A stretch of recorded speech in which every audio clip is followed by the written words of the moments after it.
Nunca imaginé que mi peor momento tendría lugar en el patio trasero de una casa de lago en Vermont. Pero allí estaba yo, 30 años, con las muñecas atadas a un poste de muelle astillado, descalza sobre la fría piedra, rodeada de parientes que una vez fingieron amarme. La risa resonaba como estática, aguda, cruel, ineludible. Mi padre estaba cerca, bebiendo whisky como si fuera otra reunión familiar más. Levantó su vaso hacia mí sonriendo como si estuviera orgulloso de algún chiste cruel. Siempre ha sido una desgracia, Cami, dijo lo suficientemente alto como para entretener a la multitud. Un parásito sin columna vertebral. Algunos tíos se rieron. Mi prima sacó su teléfono y empezó a grabar. Me quedé quieta sin inmutarme, sin hablar. No les daría la satisfacción. Mi madre estaba sentada en una silla de mimbre junto a la hoguera, fingiendo no mirar. Pero toda esta actuación fue idea suya. Siempre te creíste mejor que nosotros, murmuró mi hermana Vanessa mientras pasaba con su vestido de cóctel plateado. Solo eres patética. Mis rodillas temblaban. Mi orgullo era cenizas. Me habían etiquetado como la oveja negra, la blanda, el fracaso. Y entonces el sonido. Un motor profundo y suave subió por el camino de grava. Las conversaciones se congelaron, las mandíbulas se aflojaron. Un Rolls Royce negro se detuvo en la puerta. El motor se apagó, las puertas se desbloquearon y él salió. Alexander Reed. Largos meses se desvanecieron de la memoria en un suspiro. Estaba de pie alto, regio, deliberado, con un traje de lana color carbón que parecía hecho a medida, no a medida. Sus ojos no miraron a nadie más que a mí. Mi pulso vaciló. Caminó hacia mí, cada paso cortando el denso aire empapado de vergüenza. Los invitados se apartaron sin pensar, como la marea dejando espacio para una tormenta. Se detuvo justo delante de mí. Su mandíbula se apretó al ver la cuerda clavándose en mi piel. Camille, dijo con la voz baja y letal, ¿quién te tocó? Los jadeos se extendieron como el fuego. Ustedes. Mi padre parpadeó como si Alexander hubiera hablado en algún dialecto extranjero. Mi madre se puso de pie de un salto, su silla chirriando sobre las baldosas de piedra. Alexander no esperó. Sacó una delgada hoja de dentro de su abrigo. Silenciosa, limpia, cortó la cuerda que me ataba las muñecas como si fuera hilo. Ni siquiera exhalé. No podía. Simplemente me quedé mirando, aturdida, mientras él tomaba suavemente mi mano, la levantaba y besaba los moretones con tanto cuidado que se me hizo un nudo en la garganta. Luego se volvió hacia la multitud. Esta mujer es mi esposa, dijo con la voz suave y letal, y quiero saber cuál de ustedes pensó que atarla como a un animal era aceptable. El patio se congeló. La copa de vino de Vanessa se rompió contra el patio. Mi madre susurró esposa, como si la palabra ofendiera sus propios pulmones. Mi padre abrió la boca, pero no salió ningún sonido. Y luego vino la frase que convirtió la arrogancia en sorpresa. Esta casa la compré la semana pasada. Miró su reloj. Tienen 15 minutos para irse. Vi cómo sucedía. La vergüenza atravesó los rostros santurrones como una ola. Mi padre se quedó atónito con el vaso colgando de sus dedos flácidos. Mi madre parpadeó como si la gravedad la hubiera abandonado. ¿Y Vanessa? Miró a Alexander como si acabara de ver a un fantasma atravesar el fuego. Me froté las muñecas mientras Alexander se volvía hacia mí, más suave ahora. ¿Alguna vez se lo dijiste? Negué con la cabeza. No lo había hecho. No sobre los negocios que habíamos construido, no sobre las deudas que había pagado, no sobre nada. Miró a la multitud congelada. Camille no dijo nada porque todavía es más leal a esta familia de lo que ninguno de ustedes jamás mereció. Y luego, más bajo, la casa estaba en ejecución hipotecaria. Impuestos sin pagar. Acreedores dando vueltas. Agotó sus ahorros. Vendió su auto solo para darles más tiempo. Las mismas personas que se burlaron de mis zapatos de tienda de segunda mano ahora me miraban como extraños. Y por primera vez no aparté la mirada. Las mismas personas que una vez me llamaron un caso de caridad ahora me miraban como si fuera una extraña, como si se me hubiera escapado de entre los dedos y me hubiera convertido en alguien a quien nunca se molestaron en entender. Cuando llegó el aviso final de ejecución hipotecaria, continuó Alexander, Camille me llamó, no para rogar, no para lloriquear. Miró alrededor del patio con la voz baja pero incisiva. Me pidió que comprara la casa en silencio para que su precioso orgullo no sufriera. Mi padre de repente explotó con la voz alzada en incredulidad. «Estás mintiendo». Alexander no parpadeó. «Lo estoy». Metió la mano en el bolsillo de su traje y sacó un documento doblado. «Léelo». Se lo entregó a mi padre. «Lo firmaste tú mismo». La mano de mi padre tembló mientras lo abría. Hojeó la página y vi el momento en que sus ojos se congelaron en su propia firma. Un jadeo. Del día en que firmó la propiedad a un inversor privado, tratando de salvar las apariencias. Ese inversor era Alexander. Mi madre se abalanzó hacia adelante con la voz aguda por el pánico. «Nos engañaste». No hablé finalmente. Mi voz se quebró pero cortó el silencio como el cristal. «Los salvé y ustedes me ataron a un poste». Alexander se volvió hacia el grupo con la voz firme. «No criaron a una fracasada. Criaron a una mujer. Una mujer que lo dio todo para mantenerlos a flote. Sacrificó su futuro para preservar su pasado. ¿Y así es como le pagan?». No necesitaba gritar. La verdad hizo todo el trabajo pesado. Luego terminó frío como el hielo, tienen 15 minutos para recoger sus cosas. Después de eso, las cerraduras cambian. Y por una vez escucharon. Sin gritos, sin rabietas, solo un silencio rígido y manos apresuradas. Las mismas personas que solían darme órdenes ahora estaban recogiendo sus bolsos y abrigos de diseñador, evitando mi mirada. Mi madre, la que una vez dijo que yo era la razón por la que nuestra familia no tenía posición, pasó junto a mí como si fuera un fantasma. Pero ya no era un fantasma. Era yo la que tenía las llaves.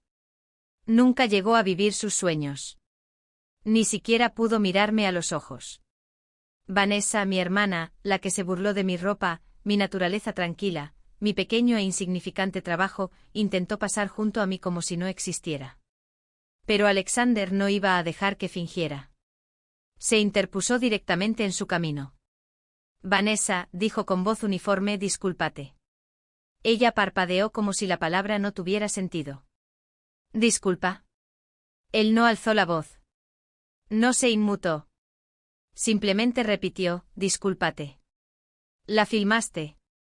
«Te reíste mientras estaba allí atada delante de extraños. Humillaste a tu propia hermana. Ahora discúlpate». Su rostro se puso carmesí. Su mandíbula se crispó no por la culpa, sino por el orgullo resquebrajándose bajo presión. La rabia burbujeaba justo debajo de su labio. Aún así me miró a los ojos con la voz dura y tensa. «Lo siento». No dije nada. Simplemente asentí con la cabeza. Y de alguna manera, eso la aplastó más que cualquier grito. Mi padre pasó junto a mí. Se detuvo vacilante y luego miró a Alexander. «Lo que sea que te haya dicho». No me dijo nada, interrumpió Alexander. Observé durante años mientras ella mantenía unida a esta familia, mientras todos ustedes miraban hacia otro lado. Mi padre abrió la boca. Pero Alexander continuó, «¿Sabes qué es trágico? Ella te habría perdonado. Incluso hoy, si hubieras mostrado una pizca de remordimiento». Eso cayó como una piedra. El rostro de mi padre se resquebrajó. Bajó la cabeza no por vergüenza, sino por el reconocimiento de todo lo que nunca vio. Luego se fue. Sin abrazos, sin disculpas, solo silencio. Y de alguna manera, eso fue suficiente. Cuando el último auto bajó por el camino de grava y el patio finalmente se silenció, solo quedábamos Alexander y yo bajo el cielo de finales de verano. Extendió la mano, apartó un mechón de cabello de mi rostro. «¿Estás bien?» Asentí lentamente. «Creo que ahora sí». Luego, para mi propia sorpresa, me reí suave, ligera, como si hubiera exhalado años de aliento enterrado. Alexander sonrió, cálido y familiar. «Vamos», dijo deslizando sus dedos entre los míos. «Has pasado tu vida salvando a todos los demás. Hablemos de lo que quieres ahora». Y por una vez, estaba lista. Cuando el último todoterreno desapareció por el sinuoso camino, la quietud que dejó atrás fue casi ensordecedora. Pero no del tipo aplastante, no del tipo que solía temer. Esta era una calma más suave, del tipo que deja que tus pulmones finalmente se llenen. Ese aire nocturno con aroma a pino y el último calor del atardecer, se sintió como respirar por primera vez en años. Durante tanto tiempo la casa había resonado con miradas frías, crueldad educada y actuaciones para vecinos que nunca vieron detrás de la cortina. Solía caminar de puntillas por esos pisos como si no perteneciera allí. La chica que arreglaba la fontanería, pagaba las facturas vencidas y a la que culpaban cuando las luces parpadeaban de todos modos. Pero ahora estaba de pie en el vestíbulo con la mano de Alexander entrelazada con la mía, y lo veía de otra manera. Por primera vez se sentía como mío. «Se siente diferente, ¿verdad?», preguntó suavemente, dejando las llaves cerca de la puerta principal. Asentí con la cabeza. Sigo pensando que alguien está a punto de gritarme que pula la plata. Me miró suave, firmemente. Nadie va a hacer eso nunca más. Caminé lentamente hacia la sala de estar, la misma donde horas antes se habían burlado de mí como si fuera desechable. Las copas de vino todavía estaban allí como accesorios olvidados.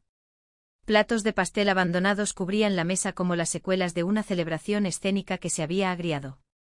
Alexander me siguió, sin apresurarme. «Tienes derecho a estar enfadada». «No lo estoy», susurré. «Solo estoy cansada. Cansada de rogar por migajas, de convertirme en algo más aceptable». Asintió con la cabeza. «Nunca tuviste que ganarte su amor. Ellos te fallaron». Pero esa frase, tranquila y verdadera, se alojó profundamente. Salimos al patio trasero, ahora envuelto en oro. El poste donde me ataron todavía estaba allí. Alexander caminó hacia él, desató la última cuerda deshilachada y, sin decir palabra, la tiró a la basura. «Podrías vender este lugar», dijo apoyándose en la barandilla. «Podríamos empezar de nuevo. París, Seattle, algún lugar cálido, algún lugar libre». Sonreí. «Sabes que odio la nieve». «Te reíste». «Entonces descarta Vermont». Me senté en el viejo banco de cedro, dejando que la última luz dorada de la tarde calentara mi piel. Por primera vez en lo que parecía una eternidad, no me estaba preparando para un golpe. No me estaba tensando para un comentario sarcástico ni esperando que me dijeran que era demasiado sensible, demasiado dramática, demasiado. «¿Recuerdas cuando nos conocimos?», pregunté. «Por supuesto», dijo Alexander. «Estabas haciendo malabares con 2 trabajos, terminando las clases nocturnas y todavía llevando la contabilidad de tu padre, mientras te aseguraba ese de que tu madre tuviera sus recetas. Y tú», sonreí, «vivías encima de esa librería de segunda mano en el centro, creando una empresa de software con una sudadera con capucha alquilada que ningún inversor tocaría». Se rió. «Fuiste la única que creyó en ello». Lo miré. No vi a un multimillonario, vi a alguien testarudo, brillante, amable. Y vi a alguien con más corazón que toda la familia en la que se estaba ahogando. Esa calma se instaló de nuevo, suave bienvenida. Nos sentamos allí un rato. Sin necesidad de hablar, sin necesidad de defender ni explicar, solo quietud, solo paz. Finalmente apoyé la cabeza en su hombro y susurré lo que no me había atrevido a decir en voz alta en años. «Quiero empezar de nuevo. Quiero una vida que sea mía». Se volvió, rozando mis nudillos. Di la palabra. «La construiremos. Ladrillo a ladrillo. No más probar nada a nadie». Y de alguna manera, la casa detrás de nosotros ya no se sentía como una prisión. Se sentía como una puerta que se abría. Es curioso cómo llega la paz. No con una explosión, ni aplausos, ni focos, solo una respiración tranquila que no te dabas cuenta de que estabas conteniendo. Esa noche, después de que todos se hubieran ido, nos sentamos en el suelo de la sala de estar, con la espalda contra el sofá, las luces apagadas. Nada más que el zumbido de los grillos y el peso de un silencio que finalmente se sentía seguro. Alexander tomó mi mano, sus dedos trazaban suavemente donde la cuerda había cortado una vez, como si estuviera aprendiendo cada herida solo para ayudarla a sanar. Miré a mi alrededor los retratos familiares perfectamente colocados que todavía colgaban.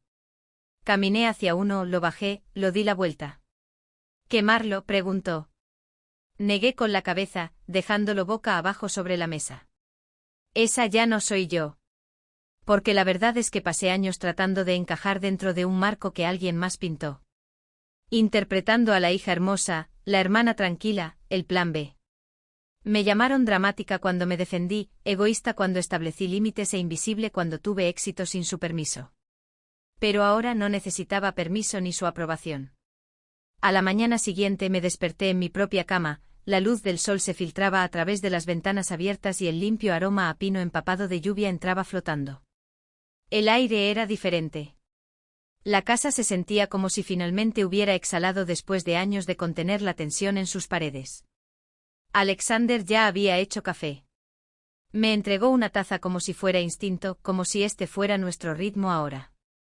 Por primera vez en mucho tiempo, no sentí que me estuviera despertando en territorio hostil. Me sentí en casa. Durante la semana siguiente limpiamos el lugar habitación por habitación. Empaqué las cosas de mis padres sin lágrimas, solo con claridad. No estaba de luto, estaba dejando ir. Había cargado con sus cargas durante demasiado tiempo. En el ático encontramos mis viejos cuadernos. Los que solía garabatear cuando la casa era demasiado ruidosa para hablar. Dentro de uno había una lista titulada, Cosas que haré cuando sea libre. Alexander se inclinó sobre mi hombro y sonrió. Aprender a pintar una puesta de sol, bromeó. Me reí. No dije que fueran grandes sueños, solo míos. Entonces consigamos un poco de pintura, dijo besándome la coronilla. Convertimos el polvoriento estudio en una luminosa sala de arte. Él mismo construyó las estanterías. Las llené de lienzos desordenados y colores olvidados. Cada pincelada se sentía como una parte de mí regresando. Empezamos a cenar en la vieja mesa de roble, la misma donde la vergüenza solía sentarse entre nosotros. Ahora contenía velas, pan fresco, historias y calidez. Una noche Alexander llegó a casa con una llave y la dejó caer en mi mano. Una cabaña en el norte. Vista al lago. Sin vecinos, solo cielo, árboles y tranquilidad. Miré la llave. No estás huyendo, ¿verdad? Sacudió la cabeza. Solo quiero que sepas que de ahora en adelante tienes opciones, no obligaciones. Fue entonces cuando supe que esta vida era mía ahora. No prestada, no ganada a través del sacrificio, solo mía. Unos meses después, llegó una invitación de boda. El compromiso de una prima. Mi nombre estaba mal escrito. El sobre decía, Camille invitado si lo hubiera. Alexander arqueó una ceja. ¿Quieres ir? Sonreí. No, pero quiero enviar algo. Saqué una foto. Alexander y yo en una cumbre tecnológica mundial, sonriendo junto a su premio a la innovación. Firmé la parte de atrás, de la hija inútil. Gracias por liberarme. La deslicé en el sobre. Sin amargura, sin venganza, solo verdad y paz. Ahora, cuando me despierto, riego mis hierbas, pinto, camino descalza por el porche con un café en la mano mientras Alexander tararea desafinadamente y hace huevos revueltos en la cocina. Nos reímos no porque la vida sea perfecta, sino porque finalmente es real. No sé a dónde nos dirigimos. No necesito saberlo. Todo lo que sé es que la chica que ataron a un poste ese día se ha ido. En su lugar hay una mujer con su propia voz y un amor que nunca le pidió que se encogiera. Y si pudiera hablarle a esa chica rota, magullada, humillada, apenas de pie, le susurraría, bien hecho. Todavía no has terminado. La mejor parte está por venir. Si mi historia despertó algo en ti, si alguna vez te has sentido ignorado, silenciado o te han dicho que eres demasiado o no lo suficiente, déjame un comentario. Dime qué parte de este viaje resonó contigo porque te prometo que no estás solo. Y tal vez, solo tal vez, si hablamos juntos, alguien más encontrará la fuerza para levantarse. Pasé años encogiéndome para encajar en habitaciones en las que nunca debí quedarme. No hagas eso. No esperes a que alguien más valide tu valía. Empieza ahora.